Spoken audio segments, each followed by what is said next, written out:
누구이기에 바람과 바다도 순종하는가라는 제목입니다. 예수님께서는 공생애를 시작하신 후에 여러분이 이미 공부를 통해서 살펴보셨던 것처럼 귀신 들린 자를 쫓아내시거든요. 회당에 들어가셨어요. 그리고 또 손마른 자 있잖아요. 손마른 자를 고쳐주셨어요. 이런 병자를 고쳐주시고 축사, 귀신을 쫓아내 주심을 통해서 그 다음에 또 지난 시간에 우리가 공부했던 씨 뿌리는 자의 비유 있잖아요. 씨 뿌리는 자의 비유, 계자씨 비유, 이런 비유를 통해서 하나님의 나라를 계속해서 말씀해 주셨고 그 나라가 이제 이 땅에 임하게 되었다는 것을 계속해서 알려주십니다. 그런데 이 제자들에게 있어서 귀신이 쫓겨나가고 그 다음에 병자가 고침을 당하는 이런 것도 정말 예전 같으면 이런 일이 일어날 것에 대해서 상상도 못했던 일들이잖아요. 근데 그런 일이 일어났어요. 그래서 이걸 통해서 이분이 진짜 우리가 기다리던 메시아가 아니냐 이런 생각을 하고 있었던 것이죠. 그런데 이 사람들에게 있어서 정말로 절대 이것만은 못해 하는 것들이 있었어요. 아무리 인간이 신적인 능력을 가지고 있다 하더라도 절대로 할 수 없는 것, 바로 갈릴리 바다의 공포입니다. 이게 이 사람들은 갈릴리 바다에 대한 그 공포가 굉장히 컸어요. 그 갈릴리 바다에 강풍이 일어난단 말이에요. 그거는 심지어는 하나님도 이 강풍을 잠재울 수 없다는 그런 생각을 가지고 살았던 사람들이거든요. 정말 무서운 그런 공포를 가졌던 것입니다. 여러분 오늘 저녁에 돌아가셨어요. 그 인터넷에 갈릴리 바다를 한번 쳐보세요. 갈릴리 바다를 쳐보시면 요즘은 뭐 이런 거 설명할 필요도 없어요. 여러분들이 직접 쳐서 보는 것이 훨씬 좋으니까. 저는 이제 그곳에서 사회 가시는 어떤 그 이스라엘에서 사회 가시는 선교사님이 이런 거 찍어서 막 올려놓으시더라고요. 그래서 이제 저도 이렇게 보게 되고 그러는데 갈릴리 바다는 우리가 생각하는 작은 춘천에 있는 그 호수 정도가 아니에요. 바다예요, 바다요. 어마어마하게 큰 바다예요. 여러분 직접 한번 보시라니까요. 근데 이 갈릴리 바다는 뭘로 유명하냐 그러면 해오리 바람 있잖아요. 강풍. 이 미칠 광자 아니에요. 미친 바람이 한번 일어나게 되면 보통 우리 허리케인이라는 말도 쓰잖아요. 이런 게 한번 일어나게 되면 이게 그야말로 그 바다 위에 떠 있는 배는 다 뒤집혀지고 사람이 다 죽을 수밖에 없는 그 무서운 그런 바람이었다고 합니다. 이 어부들이 제일 두려워하는 것이 바로 이 바람이거든요. 근데 지금 오늘 그런 일이 일어나게 됐다는 것입니다. 자, 우리 문제를 보면서 한번 살펴보도록 하겠습니다. 자, 1번을 먼저 한번 읽어보도록 할까요? 읽읍시다. 시작. 예수님께서는 날이 저물 때에 제자들에게 뭐라고 말씀하십니까? 35절. 그날 저물 때에 제자들에게 이르시되 우리가 저편으로 건너가자 하시니. 그럼 예수님께서 낮에 뭐 하셨어요? 낮에 푹 쉬셨습니까? 하루 종일 일하셨습니까? 하루 종일 일하셨죠.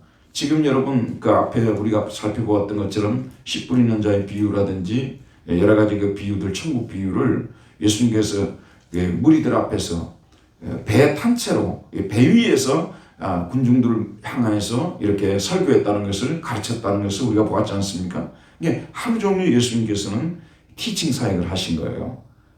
하나님 나라에 대해서 가르치셨어요. 그럼 육체적으로 굉장히 피곤하셨겠죠. 우리가 정상적인 상황이라면 이제는 예수님께서 배에서 내리셔야 되잖아요. 그래서 여인숙이든 여관이든 잡으셔서 거기서 주무셔야 했다는 말씀 아니겠습니까? 근데 오늘 말씀을 보면 예수님께서 뭐라고 말씀하시냐면 제자들에게 뭐라고 말씀하십니까? 우리가 저편으로 건너가자. 지금 이쪽에서 지금 저쪽으로 건너가자는 건데 예전에 우리가 이렇게 통학을 할 때 사공이 배를 재워주게 되면 성진강 이쪽 편에서 저쪽으로 우리 중학교 때 다니고 그랬어요. 근데 그거는 그냥 이렇게 눈 깜빡할 사이에 가는 그런 거리예요. 근데 여기 갈릴리 바다는 그런 게 아니라니까요. 상당히 먼 거리라니까요. 상당히 먼 거리를 가로질러 가야 되는데 지금 밤이 되었고 그 다음에 또 하루 종일 일해서 피곤하신 가운데서 저쪽으로 가자고 말씀하신다는 것입니다. 사실 여러분 이거는 공연 일정이 잡혀있는 유명한 연예인만 할 수 있는 일이에요. 유명한 연예인들이 진짜 유명해지게 되면요, 나이트클럽을 이제 이렇게 여러분들이 다니면서 노래를 부르잖아요.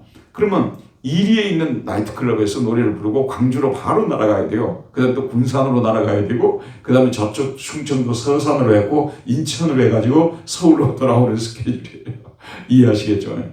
이제 그분들은 사실은 뭐 그렇게 하면 다 이게 이제 돈이 어마어마하게 들어오는 것이고, 또 인기도 얻는 것이고 하니까 그럴만 하겠죠. 우리 예수님께서는 지금 일방적으로 백성들에게 나눠주는 사역만 하시는데, 그들에게 뭘 받겠다는 것도 아니고 달라고도 하지 않고, 그런데 지금 하루 저녁 주무시고 내일 할 수 없냐 그런 말씀이에요. 이런 말씀을 제가 가르치면서 제 자신이 굉장히 찔림을 받거든요. 저 같았으면 분명히 그랬을 것 같아요. 내가 하루 종일 일했는데 뭐가 그렇게 급하다고 저녁에 또 가로질러서 가겠냐. 그냥 하루 종일 자고 여러분도 쉬고 그리고 내일 우리가 정식으로 다시 합시다. 이랬을 것 같아요. 이광석도 그랬을 것 같아. 근데 이 가로질러 가는데 그만큼 절박하고 절실할 때 일어날 수 있는 행동이거든요. 예수님은 하나님 나라의 이 복음을 전해주는 것이 정말 절박하고 절실했어요. 한 사람에게도 더 들려주고 한 동네라도 더 들어가서 이 하나님 나라의 복음을 들려주고 싶으니까. 지금 우리 박 장로님이 하루 종일 지금 일하시고 오셨단 말이에요. 근데 어떤 때는 좀 쉽게 지나가는 날도 있을 겁니다만은 어떤 날은 또 상당히 또 계속 임플란트 연속이 돼가지고 상당히 신경을 많이 써서 극도로 피곤한 그런 날도 있을 거예요. 대충 봤죠. 근데 그런 날 저녁에 이제 갑자기 목사님한테 전화 와가지고 지금 저쪽에 저기 어디 지금 광주 쪽에 지금 상당히 어려운 지금 우리 교인이 어려움을 겪고 있어서 지금 신방을 가야 되겠다고 하면 물론 박 장로님이 순종할 것 같아요. 저는 한 90% 이상 그런 확신을 가지고 있습니다만은 하지만은 너무 피곤할 때는 당장에 죽는 사람이 아니라면 목사님 다음날 가도 되지 않을까요? 이런 말 할 수 있는 것이거든요. 그렇죠? 근데 우리 예수님은 그게 우리하고 다르다고 말이에요. 참 예수님의 마음속에는 하나님 나라 예전에 사랑교회를 목회했던 오카노 목사님이 추천했던 말씀이 뭐였냐면 광인 목회였어요. 광인 목회. 광인이라는 것은 미칠 광자예요. 미친 사람. 예수에 미친 사람이라고 본인은 그러고 다니셨어요. 그래서 그분은 진짜 빨리 돌아가셨잖아요. 60대 후반에 돌아가셨거든요. 빨리 돌아갈 수밖에 없어요. 그분요. 너무 무리한 그런 삶을 사셨기 때문에 견뎌내지를 못해요. 그분이 65세에 은퇴하셨거든요. 왜 은퇴하신 줄 아십니까? 본인이 몸이 더 이상 어떻게 설교 준비를 할 수 없었대요. 너무 이게 말하자면 찐액이 다 빠져가지고 그건 진짜 예수에 미치신 분이에요. 근데 저희들은 저 같은 경우는 거기까지는 못 가서 유명하지도 않잖아요. 대신에. 그런데 옥 목사님 진짜 그러셨다고 말이에요. 우리 예수님의 심정을 이해할 수 있지 않겠냐고 말이에요. 자, 그 다음에 우리 2번을 한번 보도록 합시다. 2번 읽읍시다. 시작. 제자들은 예수님을 모시고 가기 위해 어떤 사람들을 떠납니까? 그들은 예수님을 어떻게 모셨습니까? 36절 읽읍시다. 시작. 그들이 무리를 떠나 예수를 배에 계신 그대로 모시고 가매 다른 배들도 함께 하더니 그랬습니다. 이 제자들이, 그들이라는 것은 제자들이죠. 누구를 떠났다고 말하고 있습니까? 무리를 떠났다, 무리를 버렸다, 이렇게도 우리가 해석할 수 있어요. 무리를 떠났다, 무리를 버렸다. 그걸 예수를 배에 계신 그대로 모시고 갔더라 그랬습니다. 사실은 지금 제자들은 예수님을 보호해야 되겠다는 그런 생각을 했던 것이죠. 만약에 다시 배에서 내려가지고요, 갈릴리 바다를 쭉 이렇게 돌아서 저쪽으로 가려면 밤새도록 가야 되거든요. 그러니까 빨리 무리를 그냥 작별하고 예수님을 배에 태우고 저쪽으로 지금 가게 되는데, 이 속에는 예수님을 위한 그런 마음도 있었지만 사실은 예수님을 독점하고자 하는 제자들의 연약한 마음도 들어있어요. 아직도 제자들은 성숙한 사람들이 아니잖아요. 지금도 예수님이 메시아인지 긴가민가한 상태고, 또 아직도 예수님을 따라다니면서 뭔가 이 세상에서 얻을 수 있는 그런 축복에 대한 관심이 굉장히 많은 상태지 않습니까? 그래서 이들은 무리를 이렇게 따돌리고 말하자면 예수님을 독점하고자 하는 그런 마음들도 있었을 것이라는 그런 말씀이에요. 자, 그런데 우리가 제자들이 가면 갈수록 정말 예수님을 위해서, 예수님을 보호하시기 위해서 그런 사람으로 점점 바뀌어갔겠죠.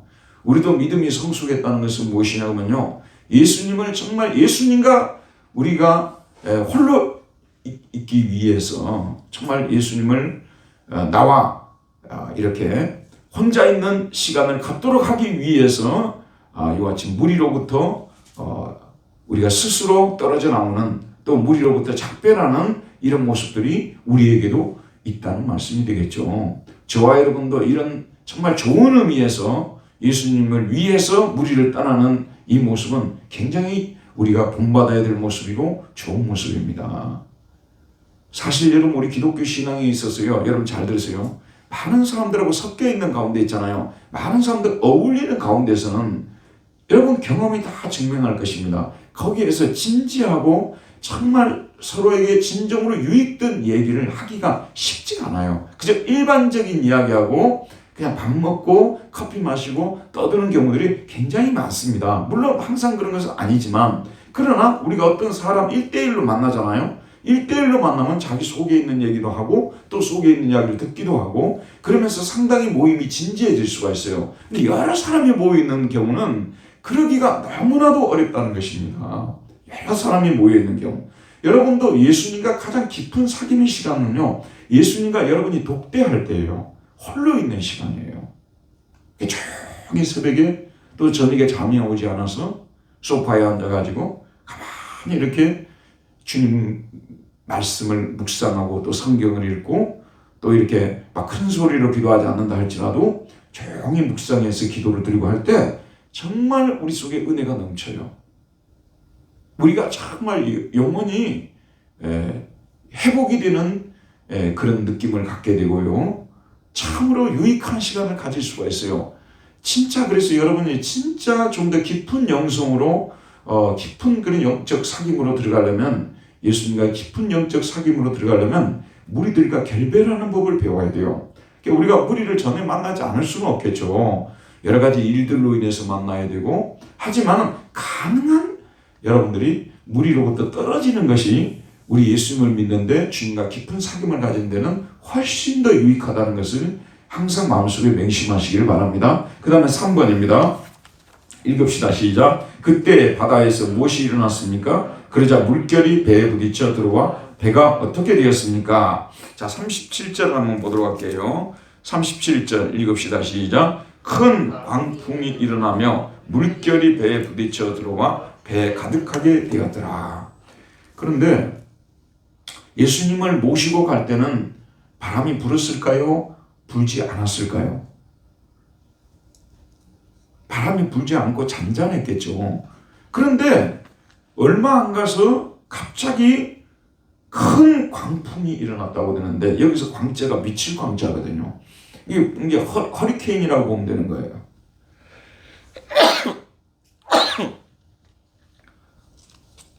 해오리 바람이라고 여러분 아시죠? 해오리 바람, 미친 바람. 근데 이거 큰이라는 말은 또 이거 그냥 메갈레라요. 히라브로 메갈레인데 메가톤이란 말이 여기서 나왔어요. 이게 사실 저와 여러분들이 지금까지 오랫동안 저 같은 경우 섬에 살았거든요. 섬에 살기도 하고, 또 여러분도 뭐 이 모양 저 모양으로 뭐 태풍을 가끔씩 이렇게 경험해보고 그런 적도 있으실 것입니다. 그러나 직접 바다에 떠 있는 상황에서 배를 여러분들이 아주 좀 그 큰 배 말고요, 좀 이렇게 보통 그 마을들이라든지 그런 보통 선착장에 묶여있는 그런 배들이 있잖아요. 어선들. 그런 걸 타고 여러분들이 허리케인 같은 바람을 맞아본 적이 별로 없으리라고 생각해요. 저 개인적으로도 그런 배를 타고 맞아본 적은 별로 없었던 것 같아요.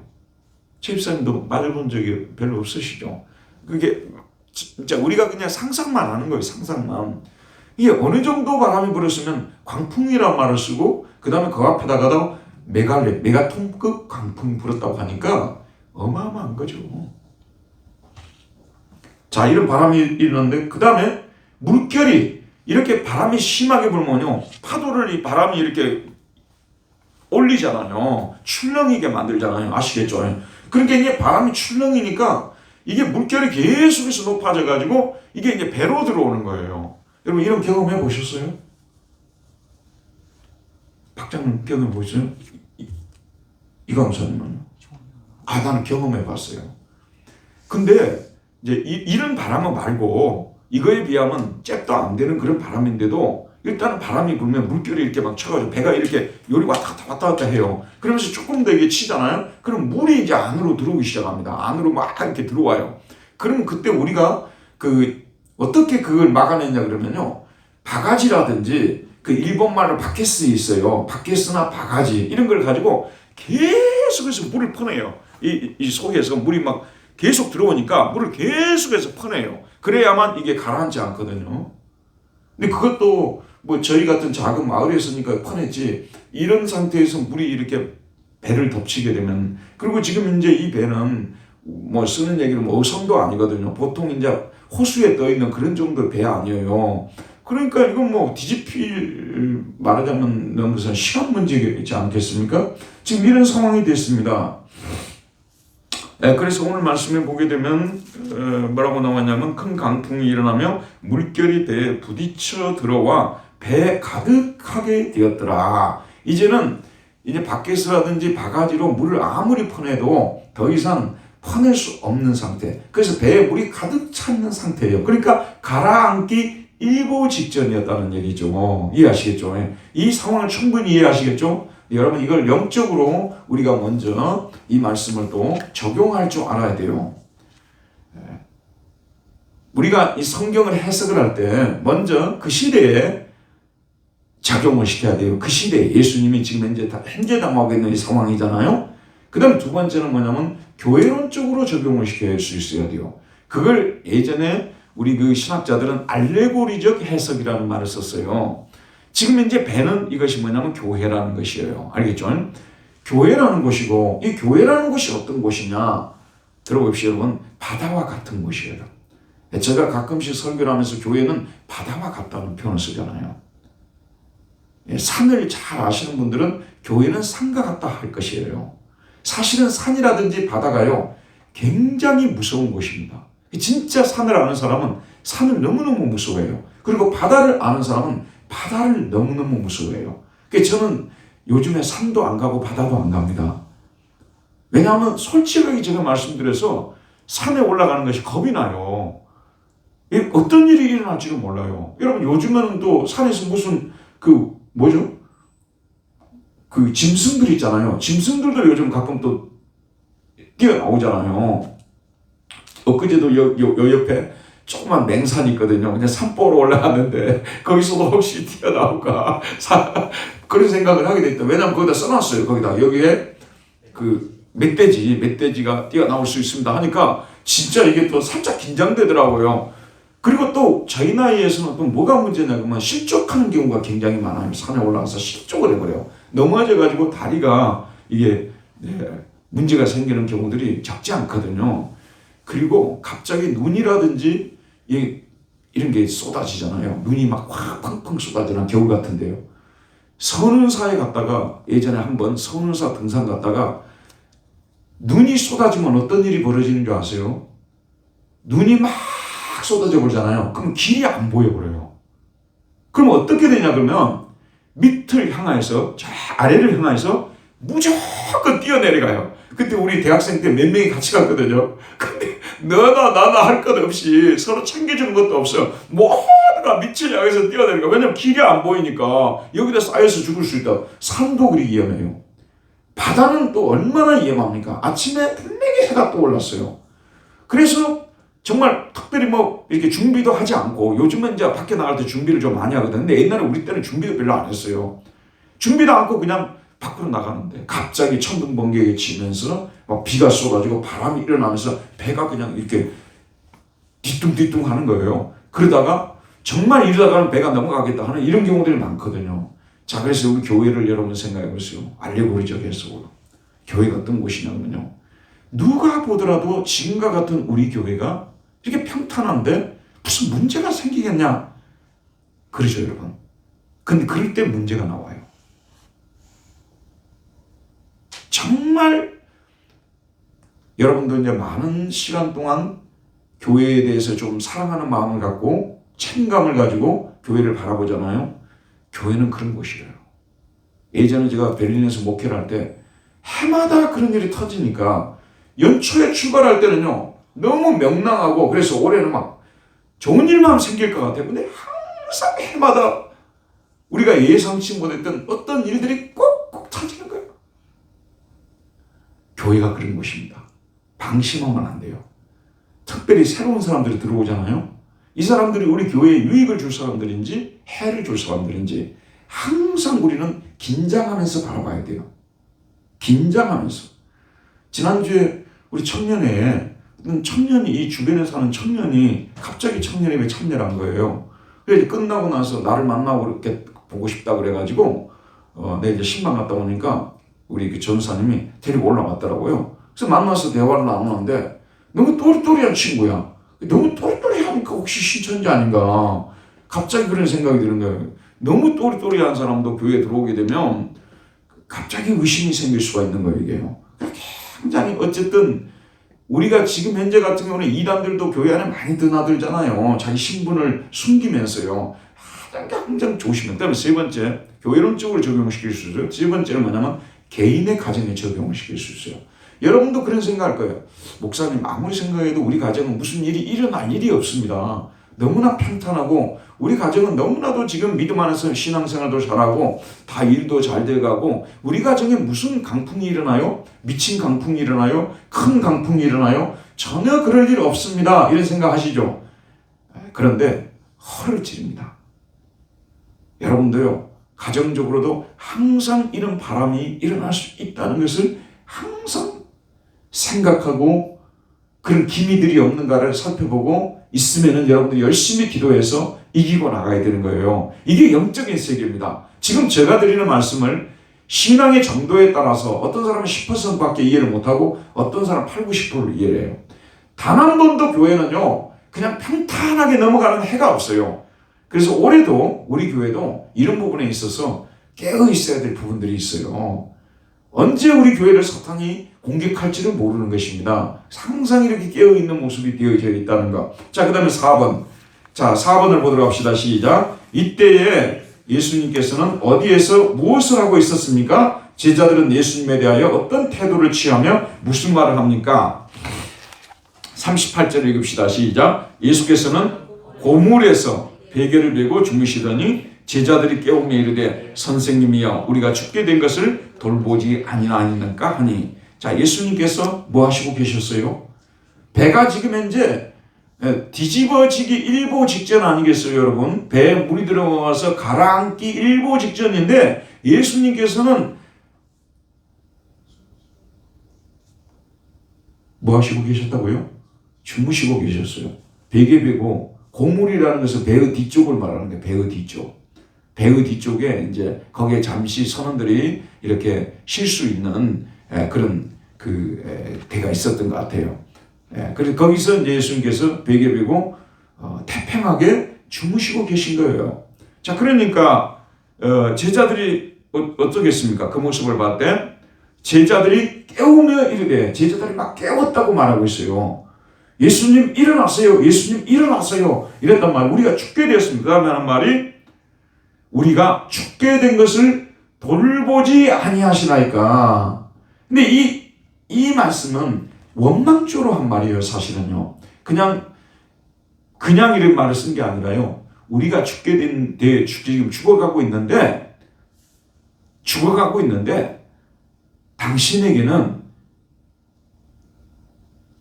이것이 전혀 문제가 안 되는 것입니까? 관심도 없습니까? 케어도 안 해주십니까? 이렇게 지금 하고 있는 거예요. 자, 여러분, 우리가 이 상황으로 우리가 지금 이 상황에 됐을 때 저와 여러분들 어떻게 했을까요? 지금 이분들은 예수님이 하나님의 아들이시라는 것에 대해서 확신하지는 못해도 그래도 어느 정도는 지금 믿고 있지 않습니까? 지금 현재 이 말 속에는 예수님께서 자기들을 이 바람을 잠재울 수 있고 자기들을 건질 수 있다는 그런 믿음도 있어요, 없어요? 지금 이 말 속에요. 전에 믿지 않은 분에게 와가지고 이런 말을 쓸 수 있겠어요? 할 수 없겠죠. 어느 정도는 확고한 믿음은 없다 하더라도 어느 정도는 믿고 있기 때문에 원망도 하는 거 아니겠습니까? 맞죠? 엄마 아빠 왜 나한테 등록금 안 해줘? 왜 내가 지금 어디 여행 가려고 하는데 여행 경비 안 해줘? 그 말은 무슨 얘기예요? 해줄 수 있는 능력도 있고 해줄 것 같기도 하고 하니까 원망을 하는 거지. 돈도 전혀 없고 그리고 또 지금 현재 전혀 해줄 생각이 없다는 상태에서는 원망도 안 하겠죠. 들어보십시오 여러분. 그러면 이 사람들이 지금 현재 예수님에 대해서 그야말로 확고한 믿음은 없다 하더라도 어느 정도의 믿음은 가지고 있지 않습니까? 그러면 어떻게 했어야 되겠습니까? 여러분 잘 생각해 보세요. 예수님께서 아무리 지금 강풍이 밀어닥치고 물결이 이렇게 배를 덮쳐서 배에 물이 가득 차도 내가 탄 배에는 지금 누가 타고 계신다고요? 우리가 타고 있는 이 배에는 누가 타고 계신다고요? 예수님께서 타고 계시니 그분은 하나님이시잖아요. 주무시든지 깨어 계시든지 똑같은 상태예요. 사실 예수님께서 주무셨을까요? 주무시는 채 하시지 않았겠어요? 제자들이 지금 시험하고 있는 거 아니겠습니까? 아니 생각해 보세요 여러분. 예수님께서 타고 계신다는 것을 믿으면 될 거 아니에요. 타고 계신다는 것을. 그러면은 이렇게 막 소리를 치고 깨우며 막 일어나십시오 일어나십시오 막 소리치고 우리가 죽게 된 것을 돌보지 아니하십니까? 이런 얘기도 안 했을 거예요. 정말 여기에 있어서 우리는 신앙이 무엇인지를 배워야 되는 것입니다. 신앙은 감정 갖고 하는 것이 아닙니다. 신앙은 사실에 기초해야 됩니다. 여러분 저와 여러분 예수를 믿는 그 순간부터요 늘 우리 주님께서는 우리를 떠난 적이 없어요. 우리 인생의 배에 우리 주님께서 항상 타고 계세요. 우리가 또 섬기는 이 교회 속에 우리 주님이 항상 계세요. 우리는 주님이 임마누엘 하신다는 여기에 대한 확고한 믿음을 가지고 있어야 돼요. 그리고 주님이 우리와 함께 하시기 때문에 사탄이 아무리 우리를 하려고 해도 할 수가 없는 거예요. 한번 생각해 보세요. 우리 분당 도래교회를 한번 생각해 봅시다. 많은 시련과 어려움들이 있었지만 여기까지 오게 된 것은 우리가 전투 준비를 잘하고 우리가 기도에 막 깨어있고 우리가 막 일심동체가 돼서 막 싸워가지고 이겨서 온 게 아니에요. 우리 주님께서 위기를 만나서 우리는 허겁지겁하고 어찌할 바를 모를 때 우리 주님께서 항상 수습해 주셨기 때문에 여기까지 온 거예요. 예컨대 여러분 한번 생각해 보세요. 제가 이제 부임했잖아요. 제가 목회를 잘해가지고 지금까지 교회를 여기까지 데려왔다. 저에게는 좋은 말씀이 될 수 있어요. 위로가 되고 격려가 되고 고무가 될 수가 있겠죠. 사실은 아니에요. 사실은. 나에게 그런 말을 해주면 고마운 건 사실인데 그러나 이것은 사실은 아니에요. 지금까지 제가 이 목양을 그나마 여기까지 오게 되고 이처럼 평탄하게 지금 우리 교회에 오게 된 것은 주님께서 우리와 함께 하시면서 도와주신 거예요. 그게 중요해요. 그럼 이게 왜 중요하냐면요. 앞으로도 마찬가지라는 거예요. 그럼 앞으로도 갑자기 미친 강풍처럼 우리 교회에 어려운 일들이 일어날 수 있어요. 이상한 사람들이 들어와가지고 막 회오리 바람을 막 일으키듯이 교회를 막 휘짓고 다닐 수 있다 그 말이에요. 그러니까 결과적으로 우리 주님께서 우리 배에 타고 계시기, 우리 교회에 계시기 때문에 주님께서 그때도 수습해 주신다는 이 믿음을 가지게 되면 마음의 평안을 누릴 수가 있어요. 그게 중요합니다. 가정적으로도 한번 적용을 시켜볼까요? 여러분 가정이 갑자기 그냥 이와 같이 풍파가 일어나고 갑자기 힘든 일이 생겨나가지고 어찌다가 우리 가정이 이렇게 어려움에 처하게 됐지? 아니 이렇게 안 했는데 몇 달 전만 해도 왜 이렇게 됐지? 이럴 수 있잖아요. 그럴 수 있죠. 그럴 때 우리가 헤쳐나가는 방법이 무엇이냐 그러면은 불안하거나 초조하지 말고 주님이 우리 가정에 함께 계신다는 우리 가정을 지난 날도 우리 주님이 도와주셔서 여기까지 에베네스를 인도하셨고 이후로도 우리 주님께서 우리 가정을 지켜주신다는 그런 믿음을 가지고 있으면 마음이 평안해져요. 아주 간단한 거지만 신앙은 사실에 기초하고 있는 거예요.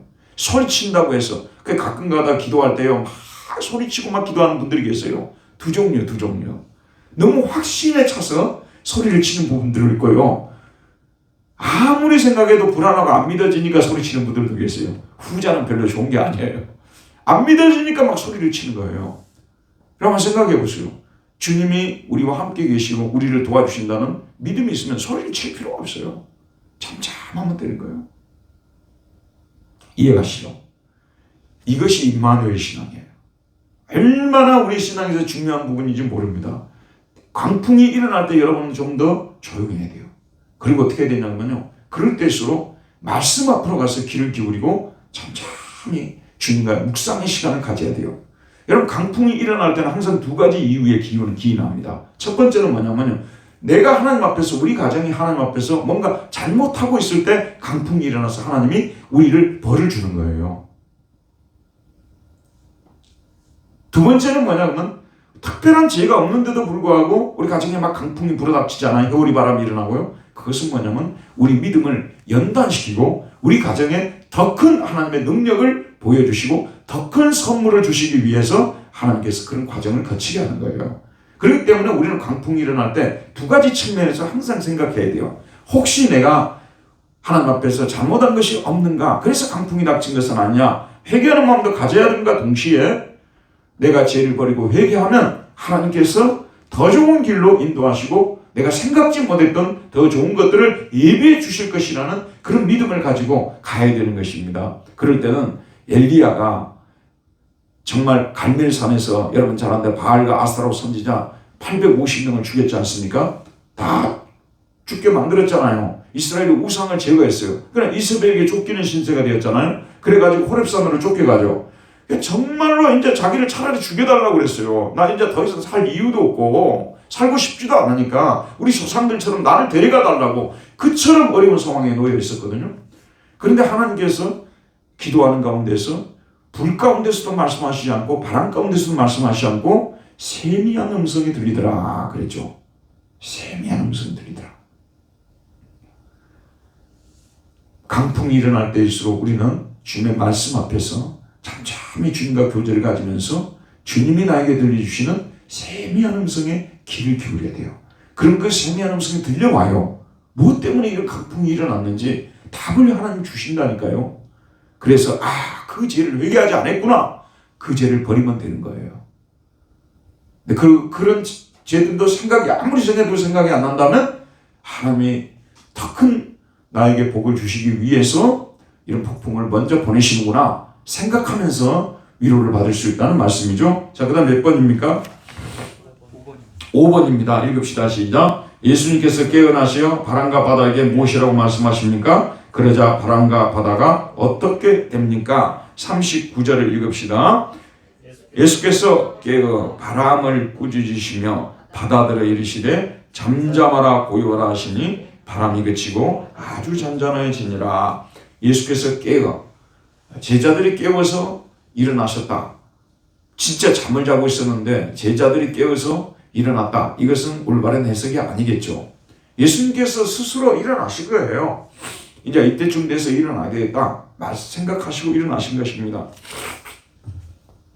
그 다음에 바람을 꾸짖었다고 말하고 있어요. 그 다음에 바다들을 이르되 잠잠하라 고요하라고 말했어요. 그랬더니 어떻게 됐습니까? 바람이 그치고라는데 즉시 그쳤다고 해석해야 돼요. 즉시 그치고 그 다음에 즉시 아주 잠잠해졌다. 이렇게 해석을 해야 돼요. 자, 여러분 잘 보세요. 왜 이게 이렇게 중요하냐 그러면요. 제가 바다에 살아봐서 알잖아요. 그렇게 폭풍이 막 이렇게 막 바다를 막 이렇게 힘으로 치다가 이게 점점 바람이 약해져요. 그리고 물결이 막 이렇게 솟구치잖아요. 그러다가 점점 약해져요. 알겠죠, 여러분? 그래갖고 나중에는 바람도 잔잔해지고 파도도 이렇게 잔잔해지게 되고 그래요. 그것은 자연현상이에요. 지금 예수님께서 명령하시자 즉각적으로 바람도 순종하고 바다도 순종하신 거예요. 즉각적으로 되었다는 것은 무엇이냐 그러면 이건 전적으로 누구의 능력으로 되었다는 거예요? 예수님의 능력으로 되었다는 것이에요. 이를 통해서 우리 예수님께서는 자신이 바로 하나님의 아들이시고 이스라엘 백성들이 기다리던 그 메시아라는 것을 입증시켜 주셨어요. 왜냐하면 뒤에도 나오지만 바람과 바다가 갈릴리 바다의 이 태풍이 강풍이 잔잔해진다는 거, 이것은 지금까지 이 사람들은 단 한 번도 그런 일이 일어나려고 생각지 않았었는데, 못했었는데, 우리 예수님께서 바람에게 꾸짖고 바다를 잔잔하라고 했지 않습니까? 그랬더니 잔잔하고 고요해졌지 않습니까? 그러니까 예수님께서 이 엄청난 자연을 잠재우시는, 통치하시는 이 모습을 보여주셨다는 말씀 아니겠어요? 그로 인해서 이 사람들이 이분이야말로 정말로 하나님의 아들이시구나, 그런 생각을 하지 않을 수 없게끔 만들었다는 말씀인데, 어느 정도 잠잠해졌나? 여기도 메갈레를 쓰고 있어요. 메갈레를 쓰는데 갈레네 메갈레라고 했어요. 여기도 메가톤급이에요. 이게 보통 여러분 잠잠해진 거 보셨어요? 인천 바다는 그 잔잔한 바다가 없어요. 제가 가보니까. 근데 진짜 잔잔한 바다 있잖아요. 진짜 잔잔한 바다는 저 우리나라에서 남해에서 봤어. 남해 가서 꼭 남해 바다를 한번 보시기 바랍니다. 차를 타고 다니면서 남해 바다를 쫙 한번 보세요. 남해도 막 이렇게 출렁 있는 데가 있어요. 근데 제가 한국에 들어왔어요. 이제 우리 집사람 그 막내 오빠가 남해 나폴리라고 하는 미조에 살고 계세요. 그 당시에. 그래서 이제 거기서 우리 이제 계모임이 있었어요. 그래서 제가 거기 갔거든요. 갔는데 얼마나 잔잔한지. 세상에 이렇게 잔잔한 데가 있냐? 약간 이렇게 절벽식으로 돼 있어요. 근데 그 밑에가 파도가 안 쳐요. 잔잔합니다. 한번 꼭 가보세요. 그런데 파도가 치는 데 따로 있고 잔잔한 데가 있어요. 제주도 가보셨죠? 제주도는 그런 바다 없어요. 맨날 막 치더라고, 제주도로는요. 그런데 거기는 잔잔한, 그게 저는 지금 여기 나오는 그런 잔잔함이에요. 이게 뭐냐면 우리 주님께서 능력으로서 이 바다를 이렇게 잔잔하게 만들어 버리신 거예요. 여러분들요, 가끔 가다가 우리 가정에 불어닥친 이 강풍이 진짜 잔잔해질 수 있을까? 잠잠해질 수 있을까? 그런 생각 가지고 그럴 리 없을까 할 마음도 들 거예요. 그런데 여러분, 어느 순간에 가면요, 그렇게 막 가정적으로 이 모양 저 모양으로 이런 문제 저런 문제로 막 복잡하고 힘이 들었는데 어느 순간에 보니까 다 해결이 돼버렸어요. 그래갖고 전에 그런 문제를 내가 진짜 겪었냐 할 정도로까지 완벽하게 그냥 다 해결이 되어 있는 그런 순간을 맞이할 거예요. 그게 바로 하나님의 능력이에요. 우리 주님께서 우리가 타고 있는 배에 타고 계시니까 때가 되면 그렇게 해주신다는 말씀이죠. 그 다음에 이제 몇 번입니까? 6번입니까? 읽읍시다. 시작. 이렇게 바람과 바다를 잠재우신 후 예수님께서는 제자들에게 무엇이라고 말씀하십니까? 40절이죠. 같이 읽읍시다. 시작. 이에 제자들에게 이르시되 어찌하여 이렇게 무서워하느냐? 너희가 어찌 믿음이 없느냐 하느냐. 여기서 어찌하여 무서워하느냐 할 때는요, 엄청나게 이렇게 무서워 벌벌 떨고 있느냐 그런 뜻이에요. 그런데 예수님께서는 제자들의 마음을 잘 모르시는 것 같아요. 우리가 그 자리에 있었어도 제자들과 같이 됐겠죠. 그럼 지금 배가 곧 뒤집히는데 그러면 안 무서워할 사람 누가 있겠습니까? 그렇죠. 예, 그랬어요. 그 다음에 뭐냐면 너희가 어찌 믿음이 없느냐. 우리 예수님께서 제자들을 나무라는 그런 모습을 볼 수가 있습니다. 지금 제자들은 뭐가 없는 거예요? 제자들은 자기들의 배에 예수님이 타고 계시다는 예수님에 대한 믿음이 없는 것입니다. 제가 이건 좀 써야 되겠는데요. 항상 여러분 이 믿음이라는 단어 있잖아요. 전에도 내가 썼는데 혹시 여러분 잊어버릴까 봐서 다시 한번 제가 말씀드릴게요. 우리가 교회에서 신앙 혹은 믿음이라는 말을 많이 쓰잖아요. 그런데 이 믿음이라는 말은요, 우리 집 옆에도 가면 절이 있거든요. 우리 집 옆에도 절이 있어요. 그 절 이름을 지금 생각이 안 나서 지금 말씀드릴 수 없는데 절이 있어요. 절에도 가면 믿음이라는 말 많이 써요. 모든 종교에서 믿음이란 말을 안 쓰는 데가 없어요. 그런데 우리가 성경에서 기독교에서 말하는 믿음은 항상 예수 그리스도에 대한 믿음을 말하는 거예요. 그래서 여러분들은 믿음을 떠오르면 항상 누구를 떠올려야 돼요? 예수 그리스도를 떠올려야 돼요. 여러분이 누구를 믿습니까? 예수 그리스도를 믿지 않습니까?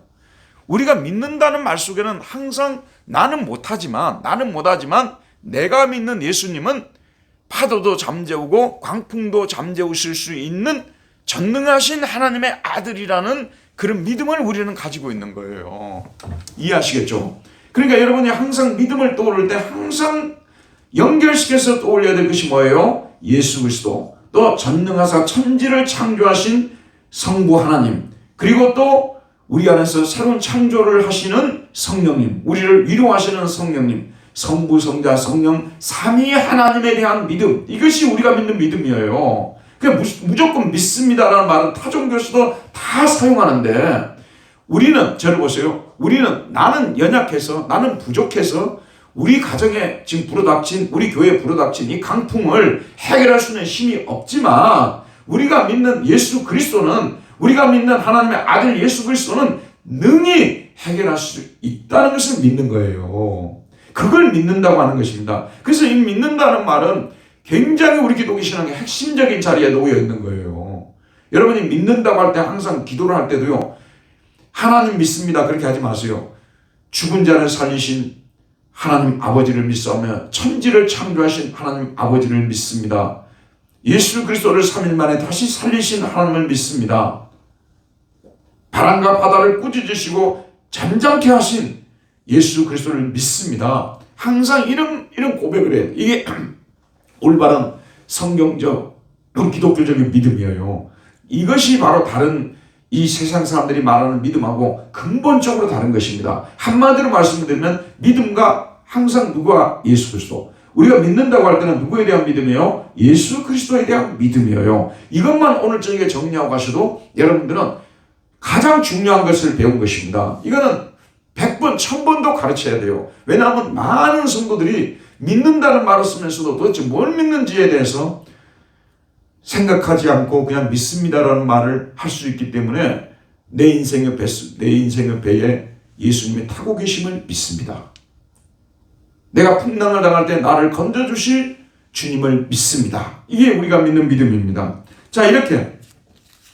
그런데 이 제자들은 지금 현재 사실은 누구를 못 믿는 거예요? 자기 배에 타고 계신 예수 그리스도가 하나님의 아들이심을, 전능하사 천지를 창조하신 하나님의 아들이심을 믿지를 못하고 있는 거예요. 그래서 지금 현재 믿음이 없는 자들아, 여러분 이 믿음이라는 것은요 참으로 금방 생길 것 같아요. 믿음은 금방 생길 것 같거든요. 또 금방 생기기도 해요. 그런데 진짜 참된 믿음이 생기기 위해서는요 상당한 시간이 지나야 되는 거예요. 상당한 연단의 기간이 지나야 되고요. 그러다 보면 진짜 여러분이 예수를 믿는 사람으로 변화되어져 있어요. 지금 제자들은 초창기니까 지금 이런 기적을 보면서도 귀신이 쫓겨나가고 손 마른 자가 고침을 당하는 이런 기적을 보면서도 이 사람들은 아직까지 예수 그리스도를 믿지 못하는 연약한 상태에 있었다 그 말입니다. 아마 우리의 처음 예수 믿을 때의 모습일 수도 있겠죠. 그러나 지금쯤 되면은 여러분은 예수 그리스도는 죽은 자까지도 살리시는 분이시고 강풍을 잠재우신 분이시고 갈릴리 바다에서 이 제자들을 구원해 주신 능력의 주님이시라는 이런 믿음을 가지고 살아야 될 때가 왔다는 말씀입니다. 그 다음에 마지막 이제 공부하도록 합시다. 7번입니다. 읽읍시다. 시작. 제자들은 자연을 다스리시는 예수님의 기적을 보면서 심적으로 어떻게 되었습니까? 그리고 서로에게 뭐라고 말합니까? 41절입니다. 시작. 그들이 심히 두려워하여 서로 말하되 그가 누구이기에 바람과 바다도 순종하는가 하더라. 심히 두려워했다고 했어요. 여러분 언제 우리가 좀 두렵냐 그러면요 빚을 많이 지신 분들 있잖아요. 빚쟁이들이 몰려와가지고 막 이렇게 빨간 딱지를 막 집에 들어와서 막 붙이고 그러잖아요. 이럴 때 상당히 두려운 마음을 가질 거예요. 그렇겠죠. 근데 그런 두려움을 지금 두고 하는 얘기가 아니고요. 여기서 두려움 뭐냐면 여러분도요. 내가 지금 현재 가정적으로 겪고 있는 내가 아무리 해결하려고 해도 해결할 수 없는 엄청난 문제가 있었단 말이에요. 근데 내가 교회 갈 때마다 그걸 가지고 기도를 했어요. 그리고 또 걸어다니면서도 마음으로 기도하고 그랬어요. 근데 어느 순간에 기적적으로 그 문제가 해결이 되는 거예요. 내가 빚을 10억을 지고 있었는데 그 빚이 기적적으로 하루아침에 갚아지는 거예요. 내가 기도를 했는데 하나님께서 그 기도를 들으시고 그 놀라운 기적을 베풀어 주었을 때 여러분 한편으로는 두 가지 마음이 교차하겠죠. 한편으로는 이 10억을 갚았다는 것 때문에 마음이 후련하겠죠. 너무 기쁘겠죠. 그리고 하나님이 도와주셨다는 것 때문에 너무 좋으시겠죠. 한편으로는요. 와, 나 같은 죄인에게 이렇게 하나님이 가까이 계셨구나. 두려운 마음이 드는 거예요. 베드로가 저녁 내 그물을 던져도 물고기 한 마리도 못 잡았죠. 예수님께서 배에 타셔가지고 깊은 데로 그물을 내서 고기를 잡으라고 했죠.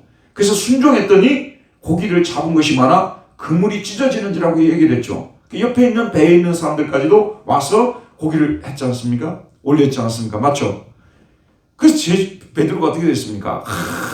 주님은 정말로 진짜 능력이 많으신 분이십니다. 나는 이 갈릴리 바다에서 어릴 때부터 자랐지만 내가 이렇게 고기를 많이 잡아본 적이 없었는데 당신은 진짜 대단한 분입니다. 하고 막 박수 치고 막 이랬어요. 바로 베드로가 말하냐면요. 주여 나를 떠나소서 나는 죄인이로소이다 이랬어요. 이사야 선지자가 있죠. 어느 날 성전에서 하나님이 임재를 경험하게 된 거예요. 거룩하다, 거룩하다, 거룩하다. 이사야 선지자가요, 하나님의 임재를 경험한 후에, 왜냐하면 그 시대는 하나님이 임재하지를 않았거든요. 근데 임재를 경험했어요. 진짜 하나님의 살아계심을 자기가 경험했어요. 이사야 선지자가 말하는 화로다 나의 망하에도다. 여러분 잘 들으세요. 진짜 우리가 두려울 때가 언제냐 그러면요. 내가 생각해도 내가 하나님의 이런 축복을 받아 누리기에 이런 큰 은혜를 입기에 아무리 생각해도 내가 인정을 못하겠어요. 그런데 하나님께서 나에게 은혜를 베풀어 주셔서 그 놀라운 일을 해냈을 때 우리는 두려워할 수밖에 없어요. 정말 두려워요. 한편으로는 좋지만 한편으로는 두려워요. 왜냐하면 나 같은 죄인을 이렇게 사랑할 수 있는가. 내가 하나님 앞에 도무지 이런 받을 자격이 없는데 이런 엄청난 기적을 체험할 그럴 만한 자격이 없는데 우리 하나님께서 나 같은 사람을 이렇게 긍휼히 여기셔서 이런 기적을 베풀어 주셨다는 것 때문에 너무나 감사해서 눈물이 흘려지면서도 한편으로서는 오늘 말씀처럼 심히 두려워하는 그런 마음이 임한다는 말씀입니다. 자, 그 다음에 서로 말했어요. 그래 뭐라고 하죠? 그가 누구이기에 바람과 바다도 순종하는가. 이 말 속에서는 이분이 바로 우리가 기다리던 메시아 그분 아니시겠느냐. 우리의 구주 아니시겠는가. 우리 민족이 기다리던 바로 그 메시아가 아니겠는가. 지금까지 이 사람들은 귀신을 쫓아내고 손마른 자를 고치고 그래도 아직까지도 예수님이 메시아임을 받아들이지 못하고 있는 거예요. 그런데 자기들의 눈앞에서 그렇게도 두려워했던 갈릴리의 강풍을 잠재우는 이 모습을 보면서 자연까지도 명령하시고 자연까지도 굴복시키는 이 주님의 그 모습을 보면서 능력을 보면서 당신이야말로 이 사람이야말로 진실로 바로 우리가 기다렸던 메시아 하나님의 아들이시지 않겠느냐 지금 말씀하고 있습니다. 결론적으로 말씀을 드리면 예수님께서는 이 자연을 굴복시키는 자연까지도 부리시는 자연까지도 종으로 부리시는 이 모습을 통해서 예수님이 이 땅에 오신 메시아임을 그들에게 확증시켜 주시고 알겠죠 여러분? 확증시켜 주시는 그런 지금 마음으로 주님께서 표적을 보여주신 것입니다. 여러분 우리가 살아갈 때 강풍이 일어나는 것은 반드시 나쁜 것만이 아니에요. 얼른 생각하면 굉장히 나한테 불리하거든요. 이러다가는 배가 깨질 수도 있겠다는 생각이 들고 다 날아가 버리는 것이 아니겠느냐 생각이 들고 계획도 다 수포로 돌아가고 그러겠죠 여러분. 강풍이 일어나는 것만 보게 되면요. 그러나 우리 주님께서 늘 우리의 삶 속에 우리의 배에 타고 계신다는 이 믿음을 가지고 잠잠히 신뢰하고 나아가게 되면 때가 되면 우리 주님께서 잔잔하게 만들어주고 모든 문제를 다 해결해주고 그로 인해서 우리는 예수 그리스도를 전보다도 더 깊이 알게 되는 그래서 우리는 진실로 우리 예수님이야말로 하나님이시고 그리고 나의 구주가 되시고 그리고 이와 같이 십자가를 통해서 나를 건져주신 우리 주님이시라는 것에 대해서 고백할 수 있는 그런 날이 오게 된다는 것입니다. 오늘 말씀은 여러분들이 지금 현재적으로 적용을 시켜보십시오. 여러분의 가정적으로 적용을 시켜보고 교회적으로도 적용을 시켜보십시오. 이 말씀이 얼마나 시기적절한 말씀인지 깜짝 놀랄 것입니다. 우리를 사랑하시기 때문에 주님께서 이 말씀을 주셔서 걱정하지 말아라고 우리에게 말씀해 주시고 계십니다. 힘을 내시기를 바랍니다. 은혜로우신 우리 하나님 아버지, 오늘도 말씀을 통해서 여호와 우리 아버지 하나님이시여 참으로 큰 강풍을 잔잔케 해주시는 이 하나님의 놀라운 능력을 보여주셔서 우리로 걱정하지 말고 참으로 나를 잠잠히 신뢰하고 나를 믿고 기다리라고 말씀하시는 음성을 듣는 우리 모두가 되게 하여 주옵소서. 예수님 이름으로 기도하였습니다. 아멘. 하나님께 영광의 박수 올려드립시다. 감사합니다.